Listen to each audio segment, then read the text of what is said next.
Pembicara Netpi kita kali ini adalah seorang pria yang berasal dari Palu, Sulawesi Tengah. Namun saat ini beliau berdomisili di Tangerang. Beliau berasal dari keluarga yang biasa saja. Pada saat masih di bangku kuliah, ekonomi keluarga hancur karena kerusuhan di Poso.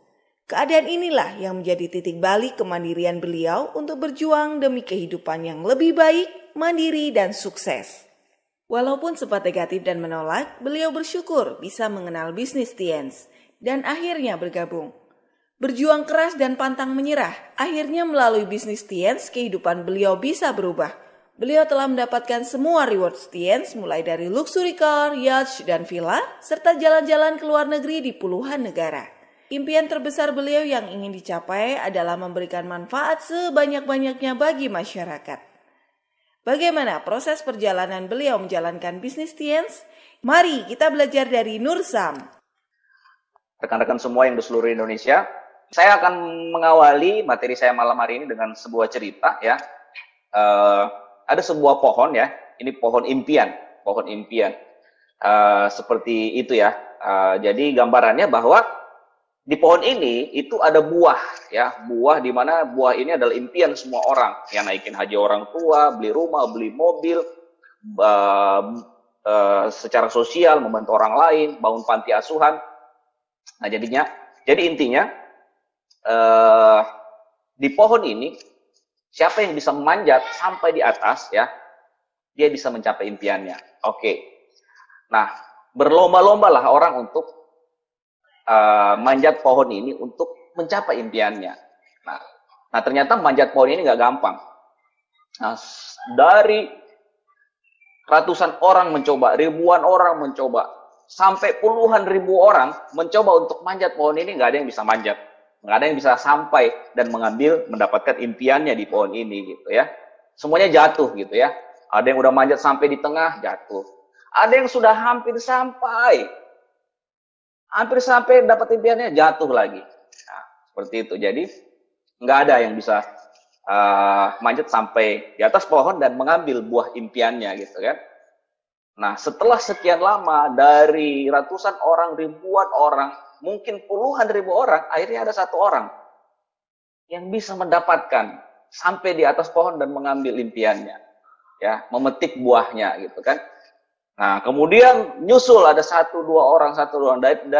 Jadi dari sekian banyak orang, yang puluhan ribu orang yang tidak bisa mencapai puncak dan mengambil buah di pohon impian itu, ada sekumpulan orang yang akhirnya bisa sampai di puncak, sampai di atas pohon dan mengambil impiannya. Nah, seperti itu. Nah, ilustrasi ini, beginilah dulu sejarah pertama kali orang menjalankan MLM. Nah, jadi dulu konsep MLM itu cuma ada produk bagus, kemudian disuruh orang itu tahu produknya bagus, kemudian dia tawarkan ke tetangganya, khasiatnya bagus, dan dia berpikir bagaimana caranya saya bisa menawarkan ke orang, kemudian saya bisa dapat profit. Nah, seperti itu. Jadi cuma dari mulut ke mulut dia bisa dapat keuntungan, minta persentase dari pemilik produknya. Nah, seperti itu dulu awalnya, ya. Akhirnya orang menjalankan bisnis network marketing dulunya itu nggak punya pola, nggak punya cara yang tepat untuk bisa sampai di puncak, sukses, berhasil mencapai impiannya. Nah, seperti ilustrasi pohon tadi. Nah, sehingga ada sekelompok orang ya yang berjuang dengan cara masing-masing, cara sendiri masing-masing, akhirnya mereka bisa mencapai impiannya. Nah, akhirnya itu terus terjadi. Kelompok orang ini berdiskusi bagaimana cerita sukses dia, cerita sukses masing-masing di antara mereka itu dikumpulkan jadi satu, dibuatlah pola. Bagaimana caranya sehingga orang lain bisa mengikuti pola itu, sehingga orang lain bisa sukses dan berhasil. Nah, seperti itu tadi pengandaiannya orang menjalankan bisnis MLM. Nah, pola ini kalau diilustrasikan dengan pohon tadi adalah tangga. Mereka membuat pola. Jadi dibuatlah tangga sehingga orang bisa dengan mudahnya, dengan gampangnya bisa sampai ke atas pohon dan mengambil buah. Nah, inilah pola yang dibuat orang-orang yang sudah berhasil dan sukses di bisnis MLM. Nah, makanya saya bilang Bapak Ibu sekalian, mudahnya jalankan bisnis MLM. Robert Kiyosaki juga mengatakan di bukunya The Cash Flow Quadrant, mudahnya menjalankan bisnis ini kita nggak perlu ribet gitu. Kita nggak perlu ribet, semuanya sudah ada, semuanya produknya sudah ada, kemudian distribusi produknya semuanya sudah diatur oleh perusahaan, manajemennya sudah lengkap semuanya gitu ya. Stok sudah ada di semua kota dan kita tinggal menjalankan bisnis ini. Dan tadi yang paling penting, pola untuk berhasil, pola untuk sukses seperti anak tangga untuk bisa mempermudah kita, mempercepat kita untuk sampai di atas pohon atau di puncak sukses untuk mencapai impian kita. Nah, seperti itu. Nah, jadi sebenarnya sederhana, Pak. Kita cuma butuh melakukan lebih banyak, butuh kerja keras saja untuk bisa sampai di puncak dengan mengikuti pola yang sudah ada. Nah, cuman fakta hari ini yang kita lihat adalah justru banyak orang coba cara masing-masing. Nah ya, cara ini, cara A, cara B gitu. Jadi seperti tadi kalau kita gambarkan seperti pohon tadi, dia berusaha untuk ada disiapin tangga, ya coba manjat sendiri gitu di atas pohon, tapi nggak pakai tangganya gitu ya. Nah oke, ini yang saya mau bahas teman-teman semua di seluruh Indonesia. Nah, sebenarnya polanya sangat sederhana. Seorang distributor, seorang leader, apa sih yang mereka lakukan? Ya, seorang leader atau seorang distributor MLM yang penghasilannya itu bisa sampai miliaran, bahkan puluhan miliar. Ya, nah kalau Anda tahu NUS, ya cuma 3 ini, ya, networker, user, dan seller. Jadi cuma 3 ini yang butuh kita lakukan untuk bisa sukses dan berhasil seperti orang-orang yang sudah punya penghasilan miliaran. Ya, seperti itu. Nah, saya mau bahas sedikit satu-satu ya. Ini materi ini juga sudah ada di Netpi ya. Nanti Anda bisa cari Netpi-nya di One Vision. Semuanya sudah dibahas secara detail. Saya cuma bahas gambaran umumnya saja. Nah, jadi berhubungan dengan pola. Jadi kita cuma butuh melakukan 3 hal ini untuk bisa sampai di puncak sukses di bisnis MLM ya. Yang pertama misalnya user ya. Sejauh saya jalankan bisnis ini ya, mungkin ya tahun inilah baru kita betul-betul merasakan manfaat luar biasa. Dulunya juga merasakan ya manfaatnya, tapi tahun ini betul-betul ngerasakan pentingnya ya produk Tiansi gitu ya. Karena apa, masa pandemik ini kita benar-benar butuh imun yang kuat gitu. Makanya butuh vitamin yang banyak gitu ya. Satu keluarga ada 8 orang di rumah semuanya pakai produk gitu ya. Nah, seperti itu. Nah, ini penting. Jadi kalau kita belum pakai produk hari ini, dulu zaman saya awal jalankan bisnis ini, kita jalankan bisnis ini murni networking, ya, nggak jualan, nggak pakai produk, ya. Nah makanya seperti buih gitu ya, seperti buih di laut gitu ya, istana pasir gitu, cepat naiknya, momentum 200, 300, 500 orang, satu kali datang ombak habis semuanya gitu. Nah seperti itu. Jadi kita harus betul-betul tahu produknya. Gitu, kalau kita tahu artinya ini nanti bisa terduplikasi. Nah ini yang harus dilakukan yang pertama. Nah kedua, seller, menjual produk. Nah ini juga dulu saya waktu jalankan bisnis ini mungkin sampai peringkat agak tinggi waktu itu ya. Karena dulu mahasiswa nggak terlalu paham jual produk ya, juga kita juga sangat nyaman dengan mensponsori orang, tidak ngerti jual produk gitu ya. Nah seperti itu. Nah, tapi saat ini teman-teman semua, tapi saat ini kita sudah, Tiansi sudah belasan tahun di Indonesia, kita sudah semakin dewasa bahwa ternyata menjual produk atau menjadi seorang seller itu sangat penting di bisnis network marketing. Ya, seperti itu. Nah, saya hubungkan dulu dari yang user ke seller, ya, user ke seller.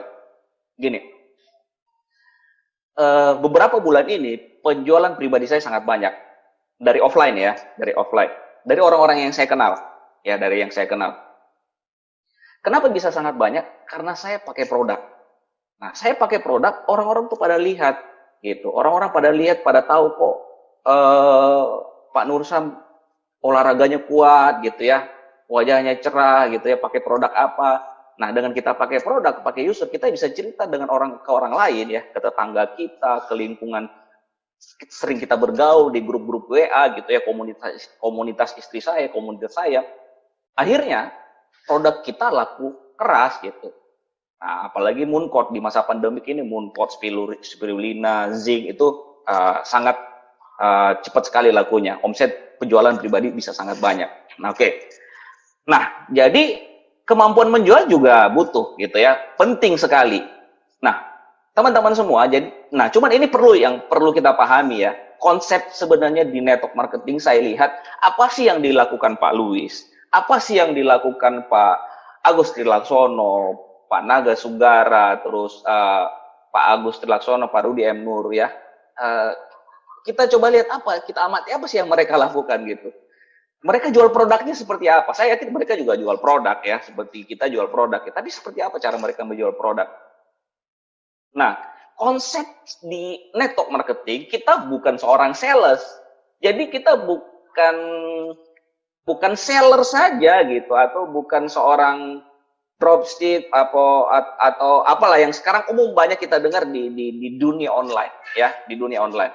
Nah, kalau kita menjadi seorang penjual online bisa, tetapi tidak cuma penjual online, karena konsep kita di bisnis network marketing adalah 1000 jual 1, bukan 1 jual 1000 ya. Kembali lagi ya. Nah, kalau Anda pahami ini, kalau 1 jual 1000, satu orang bisa menghasilkan 1000. Kalau satu orang ini nggak menjual produk, 1000-nya nggak ada. Tapi konsep kita adalah 1000 jual 1. Nah, jadi 1000 orang bisa menghasilkan 1.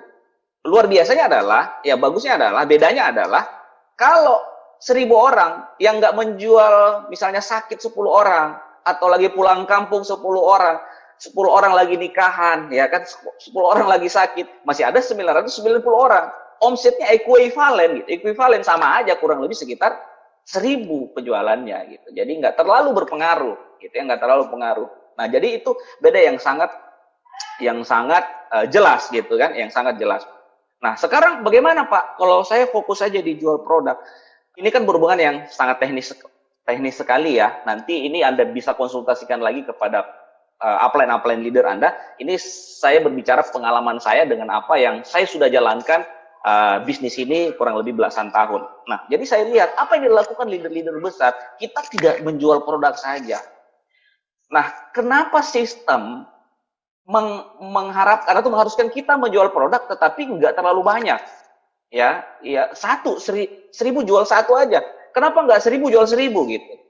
Atau 1000 jual 100? Enggak. Kenapa? Karena semakin banyak yang dijual, tentunya akan semakin rumit dan semakin sulit. Kalau semakin sulit dan semakin rumit, belajarnya juga lama. Ya kan? Belajarnya lama, sulit dan rumit, tentunya duplikasinya juga akan gampang. Padahal sebenarnya konsep MLM sebenarnya adalah konsep kesederhanaan. Ya kan? Kenapa kita cari cara yang paling sederhana, cara yang paling gampang diduplikasi, supaya cara yang paling gampang supaya gampang terduplikasi ke semua jaringan kita, gitu. Nah, tapi Pak, gimana kalau saya mau jual produk terus saya bisa duplikasi? It's okay, itu bagus. Itu bagus. Pak, saya bisa jual produk 50 juta misalnya. Saya bisa duplikasi. Bisa duplikasi kepada downline saya, bisa jual produk 50 juta. Setahu saya nggak tahu ya, kalau di luar ada seperti itu tuh bagus.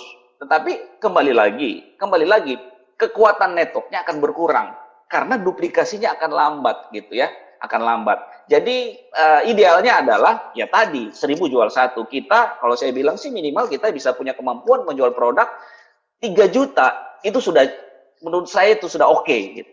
Nah, jadi kita bisa CP dengan menjual produk sendiri ya, seperti itu. Nah, jadi itu konsep menjual menurut versi saya. Nah, jadi kalau kita pengen mencapai impian kita, pengen passive income, betul-betul pengen menikmati penghasilan yang residual ya, terus-menerus tanpa berhenti, kita nggak kerja, ya kita harus fokus benar-benar di networker. Nah, di 7 langkah ini apa yang dilakukan? Nah, pola ini yang sudah teruji sampai saat ini, ya kan? Nah, leader-leader top kita, direktur kita, ya mengamini bahwa inilah cara yang paling tepat untuk kita bisa passive income, ya. Pola membangun bisnis jaringan dengan menjalankan 7 langkah, 7 kebiasaan dan 3 prinsip dasar. Ya, 7 langkah kerja, kemudian 7 itu adalah kebiasaan pribadi yang harus kita buat, kemudian 3 prinsip dasar ini tentang bagaimana caranya kita bisa membangun tim, ya. Nah, jadi kalau Anda punya masalah dengan tim, hubungan kurang harmonis, sering berantem, ya berarti masalahnya ada di 3 prinsip dasar. Kok setiap Anda bangun grup, pada berhenti semua. Kok rasanya saya tidak bisa connect dengan downline-downline saya? Masalahnya di 3 prinsip dasar. Nah, nanti Anda cari kaset khusus yang membahas tentang ini. Nah, 7 kebiasaan. 7 kebiasaan ini adalah kebiasaan seorang networker, ya, seorang distributor. Kalau Anda profesional, ya, sebagai seorang pebisnis jaringan, Anda harus menjalankan 7 kebiasaan ini. Ya, nah 7 kebiasaan ini juga ada sesi khusus yang membahas ini. Anda nanti bisa cari netpinya ya, dibahas jelas dan detail tentang 7 kebiasaan. Nah, saya mau bahas ini sedikit, 7 langkah ya, 7 langkah yaitu impian, kemudian pakai produk, daftar nama, mengundang, presentasi, follow up, dan alat bantu. Nah, setiap saya mau terjun ke lapangan ya, terjun ke lapangan untuk kembali lagi membuat kaki-kaki baru, nggak ada cara lain gitu. Cuman tinggal pengulangan saja bahwa 7 langkah ini, inilah yang dipakai, cara kerja yang dipakai untuk seperti tangga tadi ya, tangga untuk bisa mendapatkan buah di pohon itu ya. Jadi kita tinggal naik alat tangga ini aja yang terus kita ulang-ulang gitu ya. Bukan berarti tidak kerja keras. Naik tangga juga kita perlu kerja gitu ya. Kita perlu naik di tangganya. Kita harus melakukan sistem ini secara berulang-ulang ya. Tapi ini sudah terbukti, Nah, 7 langkah. Jadi gini, pada prinsipnya impian itu 95%. Ini penentu gitu. Karena ini adalah motor penggeraknya di sini. Jadi 6 langkah di bawahnya itu akan maksimal kalau yang 95% ini betul-betul Anda punya. Ya, impian dan sikap. Ya kan? Jadi ini penting nih. Makanya saya lebih banyak bicara ini ya di setiap sharing-sharing leader tuh, ini yang paling penting gitu. Karena kalau dia udah ketemu impiannya, caranya bisa nyari sendiri gitu ya. Caranya bisa nyari sendiri dan cara-caranya juga semuanya sudah lengkap gitu ya. One Vision sekarang sudah sangat luar biasa ya. Sudah sangat luar biasa media-media sosialisasinya, kemudian media-media pembelajarannya secara online dan secara offline, semuanya sudah lengkap. Nah, karena ini yang paling penting. Nah, seperti itu ya. Oke, kemudian pakai produk. Ya, pakai produk ini tadi di NUS juga ada ya. Nah, itu langkah kedua. Terus langkah ketiga, daftar nama. Nah, daftar nama ya sebenarnya juga simple ya. Simple gitu, gampang sekali. Justru karena gampangnya banyak orang tidak disiplin di soal ini ya. Nah, ini dibahas di starter pack sangat lengkap sekali 7 langkah ini. Nah, saya cuma membahas polanya saja. Nah, jadi sekarang mungkin gini, di setiap saya meeting, coba saya meeting ya. Kita udah tahu nih gitu, bahwa daftar nama penting, harus punya 200 daftar nama. Kalau nggak punya daftar nama, ya nggak punya bahan baku. Kalau mau punya bahan baku, apa yang harus kita mau buat? Kita mau bikin roti, bahan bakunya ya tepung. Kalau nggak ada tepungnya, nggak jadi bahan bakunya kedelai, bukan jadi roti nanti, jadinya tempe gitu kan. Nah, jadi harus ada bahan bakunya. Kalau nggak ada bahan bakunya, nggak bisa gitu. Nah, tapi setiap meeting, terus kumpul, oke, kita daftar nama kamu berapa? Coba kita review daftar nama. Rata-rata itu nggak punya daftar nama. Kalaupun ada daftar nama, chicken list semua gitu ya.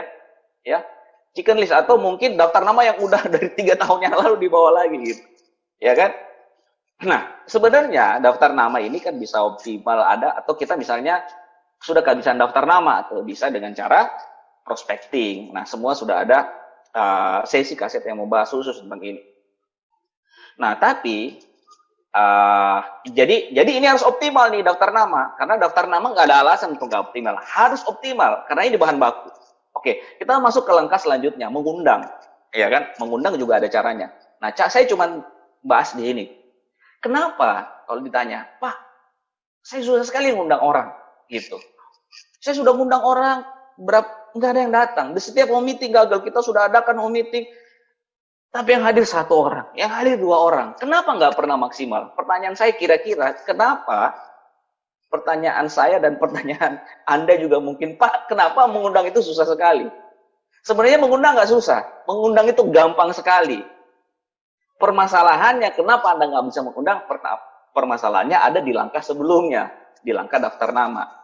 Kebanyakan orang sulit mengundang karena tidak bisa mengelola daftar nama. Sebenarnya itu aja, simpel aja. Kalau dia punya daftar nama itu sebenarnya gampang aja, tinggal mengundang saja. Karena nggak bisa mengelola daftar nama, akhirnya mengundang susah. Siapa yang saya mau undang lagi? Daftar nama saya kayaknya habis, semua di kontak HP saya sudah habis gitu. Nah, nggak prospecting, nggak ngulik media sosial untuk menambah daftar nama yang lebih banyak. Nah, begitu juga di langkah selanjutnya, presentasi. Presentasi, gagalnya presentasi kira-kira penyebabnya apa? Gagalnya presentasi bukan karena Anda salah ngomong, bukan karena Anda bukan pembicara yang tidak bagus. Bukan karena upline Anda yang Anda minta bantu presentasi itu tidak maksimal, bukan. Gagalnya satu presentasi itu dikarenakan karena cuma sedikit yang datang. Ya kan?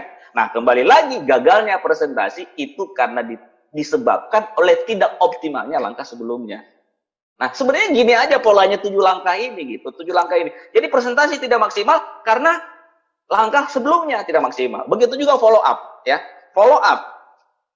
Pak, susah sekali saya membuat orang join, Pak. Saya udah join di bisnis ini 3 bulan. Saya sudah join di bisnis 4 bulan. Kok baru join 1 orang? Itu pun udah berhenti, Pak. Kenapa susah sekali saya follow up membuat orang join? Ya kan? Nah, kenapa cuma 1 yang join selama 4 bulan? Karena yang kamu follow up cuma 4 orang. Yang di follow up selama 4 bulan 4 orang. Yang dipresentasi berapa orang? Yang dipresentasi cuma 10.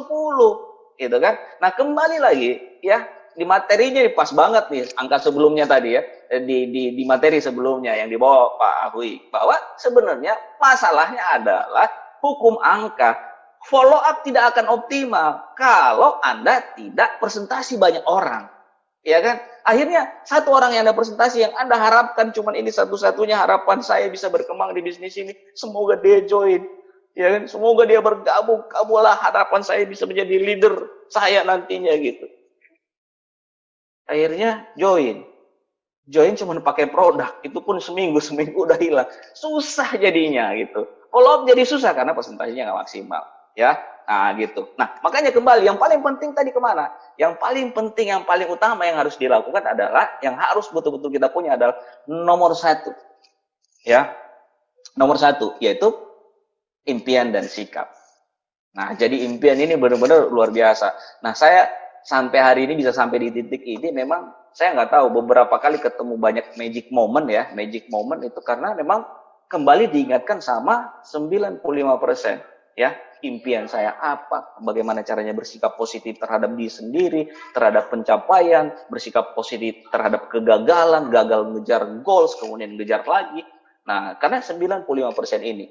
Nah, itu ada hubungannya tuh di langkah ke-7 ya. Biasanya kalau semuanya tidak optimal karena Anda tidak menggunakan alat bantu.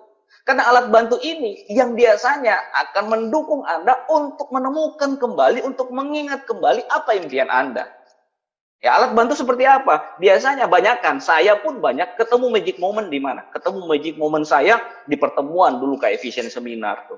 Nah, sekarang dengar Netpi, itu kalau dengar Netpi itu kadang netes sendiri, semangat sendiri gitu. Nah, apalagi baca buku. Saya nggak tahu, ini baca buku luar biasa banget ya.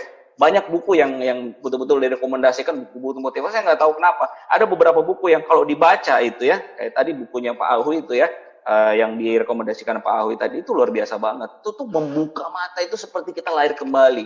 Ada juga buku judulnya yang sering saya baca itu Fight Like a Tiger, Win Like a Champion. Itu nggak tahu, kalau baca buku itu seperti energi kembali lagi. Nah, jadi dengan alat bantu langkah ke-7, dengan Anda pakai alat bantu, tuh kembali lagi itu. Yang nomor 1-nya maksimal, kalau maksimal nomor 1, daftar nama Anda pasti Anda ulek lagi. Daftar nama maksimal, semuanya akan maksimal gitu. Nah, oke. Nah, saya bahas nih impian, salah satu yang paling penting adalah goals. Nah, jadi goals itu kan secara spesifik adalah target yang kita ingin capai ya. Ada goals jangka panjang, impian kita ya. Kemudian jangka menengah, kemudian jangka pendek. Nah, ini pas banget. Ini awal tahun ya, awal buka buku kita di tahun 2021. Jadi 2020 sangat luar biasa ya. Mungkin ada yang jatuh bisnisnya, tapi ada beberapa juga yang momentum, tapi secara nasional Indonesia luar biasa, Tiansi luar biasa karena omset Pak Luis itu naik terakhir itu sekitar 7% yang terakhir di bulan Desember. Naik terus gitu ya. Nah, gitu ya. Tapi apapun itu 2020 kita sudah sangat luar biasa. Jadi kita harus terima apapun yang terjadi gitu. Kita harus berdamai dengan masa lalu. Nah sekarang nih ke depan, what next gitu. Tahun 2020 ini harus bagaimana gitu. Goals kita harus seperti apa, impian apa yang harus kita capai. Ya. Nah, ini ada beberapa hal yang penting tentang goals yang saya mau bahas. Pertama tuh harus jelas dulu tujuannya, Nah, kemarin malam saya meeting grup kecil tuh, saya bahas tentang goals. Nah, rata-rata jawab, apa impian Anda tahun 2020? Saya pengen sukses, Pak. Saya pengen bahagiakan orang tua, Pak. Saya pengen, ya gitu, nggak spesifik. Ya, jadi tujuan tuh harus jelas gitu. Saya pengen Majesty 3. Saya pengen Majesty 2. Saya pengen penghasilan 35 juta sebulan, ya kan? Saya pengen penghasilan 100 juta di tahun 2020. Tuh harus spesifik. Kenapa 100 juta? Karena pengen beli ini. Gitu kan? Nah, sekarang coba lihat nih, kita kalau mau aplikasi sesuai titik tujuan tuh harus jelas, koordinatnya harus jelas. Salah sedikit koordinat, nyampe-nya kiriman kita di tangga gitu kan. Ya kan, kalau kirimannya makanan, wah tetangga kita yang dapat makanannya gitu kan. Nah, jadi teman-teman semua, Bapak Ibu sekalian, jadi itu harus jelas gitu, harus spesifik, ya kan? Biar kalau nggak jelas gitu, udah pernah dengar cerita ini, seorang perenang itu dia berenang di danau, dari satu tepi ke tepi yang lain gitu kan. Berenang pertama tuh dia nggak menyerah karena banyak kabut, dia nggak lihat garis finishnya, padahal tinggal kurang lebih sekitar belasan meter lagi, dan dia sangat menyesal. Tinggal belasan meter, ditanya, kenapa kamu nggak bisa sampai garis finish? Karena saya nggak melihat, saya tidak melihat garis finishnya, padahal tinggal belasan meter. Nah, kemudian berikutnya dia naik gitu ya, dia mencoba sekali lagi sebelum dia memulai renang, dia lihat dulu tuh garis finish, dia afirmasi, dia gambarkan garis finish itu di pikiran dia, kemudian dia berenang, dan pikiran dia sudah sampai di garis finish, tinggal berenang gitu. Akhirnya dia bisa mencapai. Jadi penting, tujuan harus jelas. Gitu kan? Anda bayangkan ada seorang anak muda tiba-tiba di persimpangan jalan, bingung ke kiri ke kanan, terus dia turun nanya ke kakek-kakek. Ada kakek-kakek di situ. Kek, mohon maaf, Anda kan saya tahu orang yang bijaksana, bisa mengetahui masa depan orang. Kira-kira saya harus pilih kiri atau kanan? Kakek ini pertama yang dia tanya, kamu mau kemana? Gitu ya. Mau kemana? Tujuanmu mau kemana? Saya nggak punya tujuan. Kakek itu bilang, terserah, kamu ke kiri boleh, ke kanan boleh. Nah, jadi itu tujuan tuh harus jelas. Nah, berikutnya harus penting. Tujuan tuh harus penting. Jadi bayangkan gini Pak, Pertama dulu, bahwa kira-kira kalau ini tidak tercapai, apa yang terjadi? Gitu. Atau kenapa saya harus mencapai target ini misalnya? Kenapa saya harus Majesty? Kenapa saya harus peringkat God Lion? Kenapa saya harus director? Kenapa saya harus eksekutif director tahun ini? Kenapa saya harus punya penghasilan 100 juta tahun ini? Tuh tanya dulu gitu. Karena kalau itu tidak penting, ya kita lihat. Kalau tercapai bersyukur, kalau enggak ya enggak. Percaya sama saya, comfort zone itu berbahaya sekali, Pak. Berbahaya sekali ya. Kalau Anda tidak punya target 100 juta dan itu tidak penting, saya yakin mungkin di 30 juta saja Anda sudah bersyukur, cukuplah 30 juta udah enak. Gitu. Nah, jadi Anda harus tahu betul bahwa ini penting. Bayangkan kalau Anda sekarang ke supermarket, ya. Anda ke supermarket, pengen belanja bulanan dan tidak punya list. Bingung untuk Anda, menghabiskan waktu pasti lama sekali, berjam-jam Anda itu. Tapi kalau Anda punya list yang mau dibelanja apa tuh kan, mata Anda nggak kemana-mana gitu. Jadi fokus Anda nggak kemana-mana, fokus Anda, jadi waktunya cepat, efektif gitu, sesuai limit waktu yang ditentukan. Ya karena di list Anda tahu apa yang penting yang harus Anda beli. Kalaupun Anda membeli hal-hal yang tidak penting, setelah yang penting sudah didapat gitu, sudah terbeli, sudah masuk di keranjang belanja gitu. Jadi harus penting, Pak. Jadi kalau tidak penting, saya tidak tahu apakah itu akan membuat Anda bisa kerja keras luar biasa nanti di tahun 2021. Jadi itu betul-betul harus penting. Nah, oke. Itu yang kedua ya. Yang ketiga, ikuti orang-orang yang sudah membuktikan bahwa mereka bisa sampai. Ya, bisa sampai di target mereka. Dan dengan cara yang benar tentunya gitu. Dengan cara yang benar. Karena banyak juga orang-orang jalankan bisnis ini gini. Karena kita ABO, kita tentunya akan bebas dan independen menjalankan bisnis ini dengan cara sendiri-sendiri. Ya kan? Mau cara sistem, mau cara panjat pohon dengan pakai tali, mau panjat pohon dengan tangan, dengan kaki, dengan tangga. Gitu. Padahal sudah disiapin tangganya gitu. Nah, makanya cari mentor yang bisa mengarahkan Anda, betul-betul bisa mengarahkan Anda. Tapi yang paling penting di luar itu ya, saya pikir mentor itu mungkin tidak harus hebat, tapi yang paling penting itu setia. Gitu. Kalau dia setia, nah itu sudah pasti dia bisa menjadi upline yang baik, yang cocok untuk kita ikutin gitu kan. Nah, jangan sembarang ikut gitu ya. Nah, Anda bayangkan misalnya Anda sekarang lagi bawa mobil gitu ya, tiba-tiba lampu mobil Anda mati gitu kan, lampu mobil Anda mati, Anda nggak bisa jalan, padahal Anda tetap harus jalan mau pulang dari satu kota ke kota lain.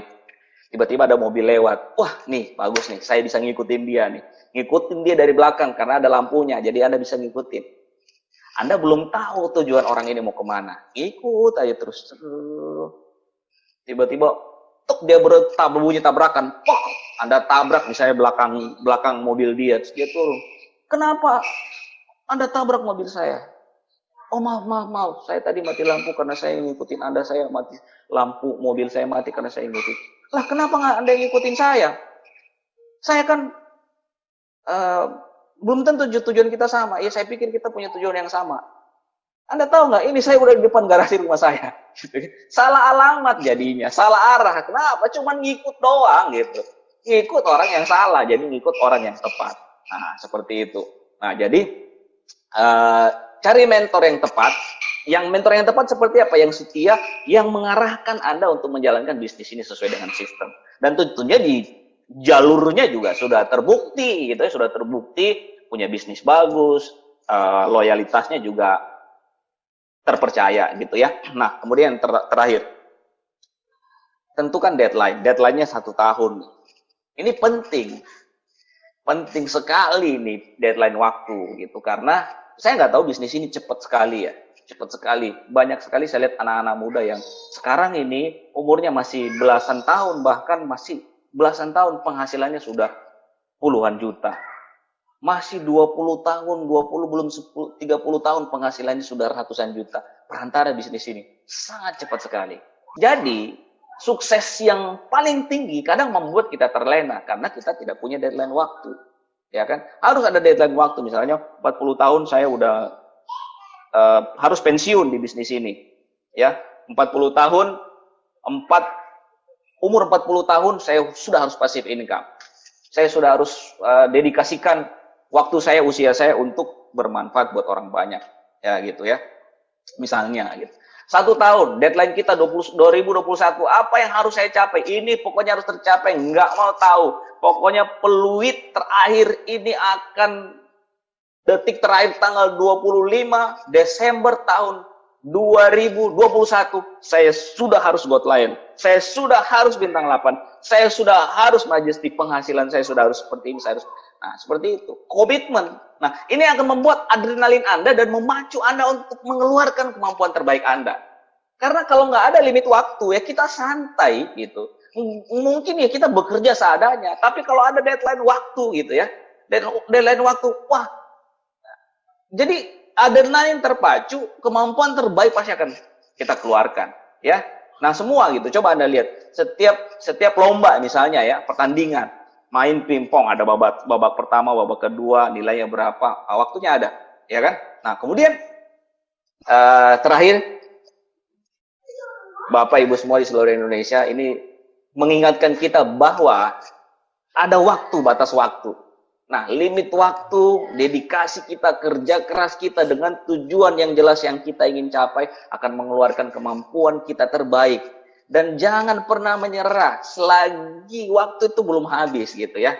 Nah, itu tadi pertandingan tuh luar biasa banget. Jadi tahun 2010, 2021 ini tentukan goals kita dan kita harus capai minimal 1 tahun ini. Ada hal besar yang kita bisa ciptakan dalam hidup kita perantara bisnis ini. Oke, sekian dari saya. Terima kasih banyak. Selamat malam. Sukses buat kita semua.